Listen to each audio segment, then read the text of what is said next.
ஒரு sleeve design தான் பார்க்க போகிறோம். சரியா? ஸ்லீவுக்கு வந்து இதுதான் எங்களோட ஸ்லீவின் பேட்டர்ன். சரியா? ஸ்லீவின் பேட்டர்ன் இதுதான். அதை விட கொஞ்சம் கூட துணி தான் நான் எடுத்திருக்கேன். சரியா? இப்போ இந்த ஸ்லீவ் வந்து இந்த இடத்துல மேலே பஃப் வரும், இதில் ஒரு சின்ன ப்ளீட் மாதிரி வரப்போகுது. அப்போ இதோட அளவு பார்த்தீங்கன்னா நம்ம வெட்டும் போதே இந்த ஸ்லீவை வந்து தள்ளி இப்படி வச்சுக்கணும். தள்ளி வச்சுக்கணும். ஸ்லீவ் வந்து நம்மளுக்கு பஃப் எவ்வளோ நம்ம அதிகமாக விரும்புகிறோமோ அந்த அளவுக்கு எடுத்துக்கலாம். இப்போ துணி இது வேஸ்ட்டாக போகுது.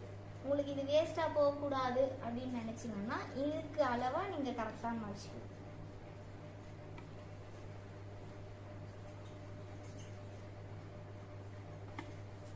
ரைட்டா? இப்போ இந்த கைக்கு உங்களுக்கு கீழே பெல்ட் மாதிரி ஏதாவது அட்டாச் பண்ண போறீங்க அப்படின்னா இந்த ஸ்லீவை இதே ஸ்லீவ் அளவில் இந்த துணியை வெட்டாமல் கொஞ்சம் சைஸை இப்படி எவ்வளோ உங்களுக்கு பேண்டு கீழே ஆட் பண்ண போறீங்களோ அந்த அளவு சைஸு கீழே இறக்கிட்டு தான் நீங்கள் இந்த ஸ்லீவுக்கு பேட்டர்னே போகணும். சரியா? இப்போ இது வந்து ஒரு 1.5 இன்ச் இல்லை 2 இன்ச் அந்த மாதிரி நீங்கள் எடுத்துக்கலாம். 1.5 எடுக்கிறேன். ஏன்னா சின்ன ஸ்லீவ்ன்றனால 1.5 எடுக்கிறேன்.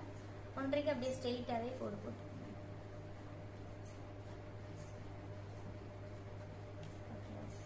இது எங்களோட ஸ்லீவ் பேட்டர்ன். இதுக்கு நேர இதே விடுங்க. ஓகேவா? இது இப்படி மாற்றணும். இது நார்மல் ஸ்லீவ்ல இருக்கு. நம்ம இதை வந்து பஃப் ஸ்லீவ் மாற்றணும். பஃப் ஸ்லீவ் தான் நம்ம இப்போ அதை தைக்க போகிறோம். அப்போ இந்த பேட்டர்னை எடுத்துட்டும் நீங்கள் போடலாம், இப்படியே வச்சும் போடலாம். சரியா? இதுல இருந்து உங்களுக்கு பஃப் எவ்வளோ, ஒரு 3 பஃப் 3 ப்ளீட் வந்தால் போதும் அப்படின்னா நீங்கள் வந்து 3 இன்ச்சு அப்படி எடுத்துக்கலாம். நிறைய ப்ளீட்ஸ் இருந்தால் தான் உங்களுக்கு பிடிக்க முடியும்னா நீங்கள் 4 வரைக்கும் எடுத்துக்கலாம். அந்த ஒயரை வந்து உங்களோட சாய்ஸ். சரியா? ப்ளஸ் உங்களுக்கு இந்த 1.5 இன்ச்சும் ப்ளீட்டில் தான் வரும். ஓகேவா? அதால இதுலேயும் ஒரு 2-3 ப்ளீட் வரும், ப்ளஸ் 3 இன்ச்சும் இருக்குது. அதனால நான் 3 எடுக்கிறேன். இதை விட உங்களுக்கு கூட வேணும்னா நீங்கள் எடுக்கலாம். சரியா? 3 இன்ச்சுக்கு இது மாற்றணும். இதை இப்படி வச்சுக்கோங்க, ஷார்ப்பாக வச்சுக்கோங்க. பஃப்பை பொறுத்த வரையும் இது ஒரு க்ளீன் பண்ணிக்கலாம்.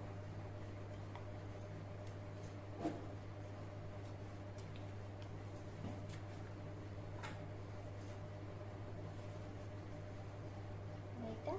இப்போ இந்த பஃப்புக்கு இங்கே இருக்கு இல்லையா, இதை கொண்டு வந்து எங்கே விடணும்னு சொல்லியிருக்கேன் ஏற்கனவே. சீமுக்கு கொஞ்சம் முன்னாலேயே விட்டுருவோம். இந்த வளைவு இருக்கு இல்லையா, இந்த வளைவுல இருந்து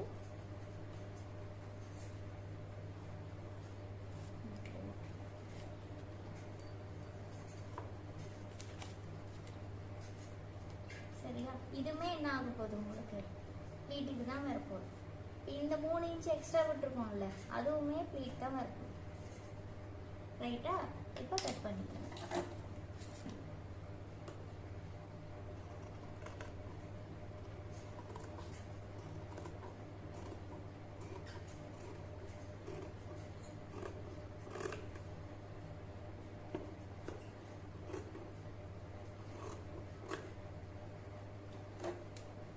என்ன செய்யணும், இந்த இடம் இருக்கு பார்த்தீங்களா, கோடு போட்டிருக்கேன் 1.5 இன்ச்சு, இதில் இருந்து இது வரைக்கும் வச்சுக்கலாம். இது வந்து அளவு கிடையாது. ஒரு ஒரு எப்படி சொல்கிறது, உங்களுக்கு எவ்வளோ தூரம் இந்த அரைவாசிக்கு மட்டும் வேணும்னா அரைவாசி தைச்சிக்கலாம், இல்லை மேலே இது வரைக்கும் வேணா தைக்கலாம். ஆனால் ஃபுல்லாக தைக்கக்கூடாது. ஏன்னா ஃபுல்லாக தைச்சிங்கன்னா இந்த இடம் நம்ம எக்ஸ்ட்ரா விடுறோம்ல, அது யூஸ் இல்லாமல் போயிடும். ஏன் விட்டோம், அப்போ 2 துண்டு ஜாயின் பண்ண மாதிரி ஃபீல் ஆகிடுமே தவிர அதுக்குள்ளே ஒரு டிசைன் இருக்குது அப்படின்றது தெரியாது. சரியா? இப்போ நான் பண்ணுறத வந்து மேலேயும் வச்சுக்கலாம், நீங்கள் உள்பக்கமாகவும் பண்ணலாம். இப்போ இது வந்து நல்ல பக்கம்னு வச்சுக்கோங்களேன்.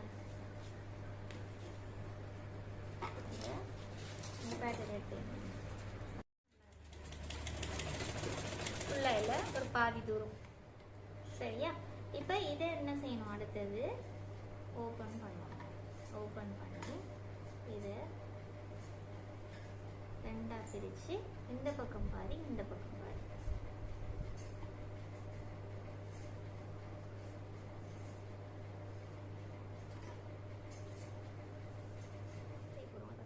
இப்போ உங்களுக்கு இது தெரியுது பார்த்தீங்களா, இதுக்கு தான்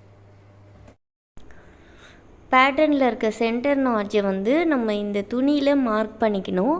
துணியில் அடையாளம் வச்சு அதுக்கு ஒரு பாயிண்ட் முன்னால் இருந்தே நம்ம வந்து ப்ளீட்ஸ் பிடிக்க ஆரம்பிச்சிடணும், அதாவது பஃப் கைக்காக. ஏன்னா அந்த சென்டரில் எக்ஸ்ட்ராவாக எவ்வளோ துணி இருக்கோ அதை தான் நம்ம ப்ளீட்ஸ் வைக்கிறோம்.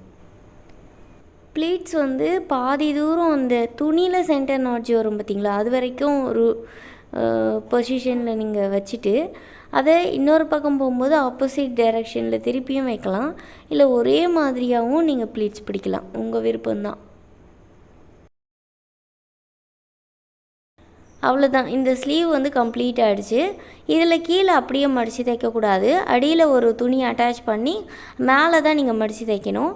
ஜாயின் பண்ணும்போதும் இது ஃபுல்லாக இந்த அளவுக்கு ஜாயின் பண்ணாமல் நீங்கள் கொஞ்சம் கம்மி கீழேயே ஜாயின் பண்ணிங்கன்னா கூட இது பார்க்குறதுக்கு ரொம்ப அழகாக இருக்கும். இதில் ஏதாவது பட்டன் வச்சிங்கனாலும் நல்லாயிருக்கும். இந்த ஸ்லீவ் சாரி ப்ளவுஸுக்கு மட்டும் இல்லை, நீங்கள் எந்த ட்ரெஸ்ஸுக்கு வேணாலும் இந்த டைப் ஸ்லீவ் வந்து நீங்கள் வைக்கலாம்.